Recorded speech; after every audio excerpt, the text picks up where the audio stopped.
کرد برای اینکه در قلب ما ایرانی‌ها همچین انسانی همیشه جاودانه خواهد بود. حکم بله، خودم امضاش کردم. حکم اعدام در ملأ آب در یک منطقه پر رفت و آمد. ببخشید موزیکشو میترسم که یوتیوب ایراد بگیره، ولی ببینید این جوون نازنین، این که پسر یک نفری بوده، بنده خدا رو اینجوری دست شکسته و قلب شکسته، ولی با قدرت ایستاد و اعدامش کردن. بعد یه جنده پتیاره دوزاری به اسم گهشیفته فرهانی بلند میشه میره تو مراسم اسکار نوبل و میگه که ما زندانیامون در حال رقص و پایکوبی هستن و دارن رقص و پایکوبی میکنن و من مخالف این هستم که پروتکل ها رو رعایت کنم و پروتکل ها برای من معنی نداره. ببینید چه جوونی، چه رشید، چقدر خوشندام، چقدر مرد، و این جوون رو اینجوری پرپر کردن. اینم مادر عزیزشه، گهشیفته فرهانی. اون وقت میاد میگه که ما پروتکل‌ها رو رعایت نمی‌کنیم. واقعاً پروتکل‌ها رو شما رعایت نمی‌کنی؟ خانوادگی اینجوری هستید نه؟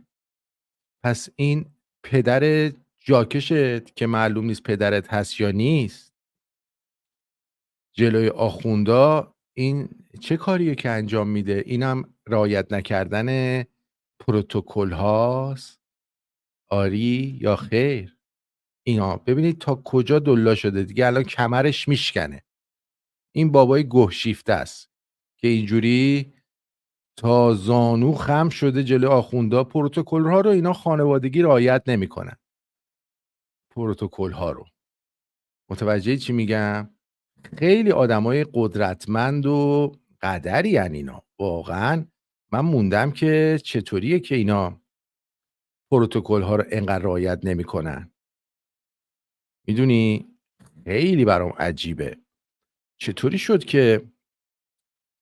شد که اینا انقدر بدون پروتکل شدن واقعا.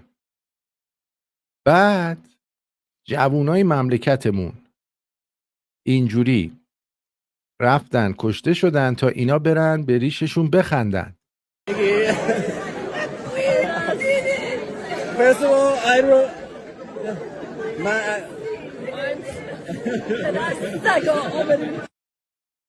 بیا اون همون گهشیفته اولش دارن میخندن اونجا، اینا جایزه‌شو این کثافت‌ها گرفتن، این آدما کشته شدن.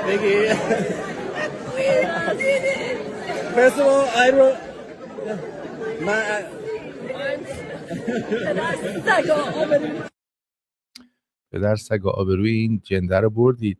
آبروی این جنده هم از هموناست که تو زندان میرقصیده. ببینید ریحانه تراوتی همونه که میگه پدر سگا آبروی منو بردید. ایشون فعال مدنی هستن که به 6 سال زندان محکوم شدن. بعد خرداد امسال با قرار وثیقه از بند 209 آزاد شد. یهو اومد توی مراسم نوبل نشست بغل اینا. ببینید که چجوری یهو یکی از یه جا به یه جایی میره، اون وقت میفهمید که اوضاع دست کیه، دنیا چه خبره. دنیا مکان بسیار جالبیه واقعا.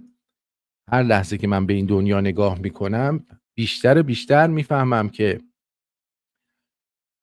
اگر یه روزی بخوان به یه شخصی قبلا یه ابهتی داشت این جوایز و اینا، مثلا مادر من میگفتش که امیدوارم تو یه روز جایزه نوبل بگیری. فکر می‌کرد مثلا من دانشمند میشم، ولی نمیدونست که اینجوری میشم. خب واقعا اگه الان مایه شرمساریه کسی این جوایز رو بگیره، مایه آبروریزی و هتک حرمته. یعنی بدتر از این نمیشه که به کسی این جوایز رو بدن. از این جوایز کثیف‌تر دیگه وجود نداره. آن سان سوچی هم اینو گرفته. متوجهی؟ آن سان سوچی هم اینو گرفته.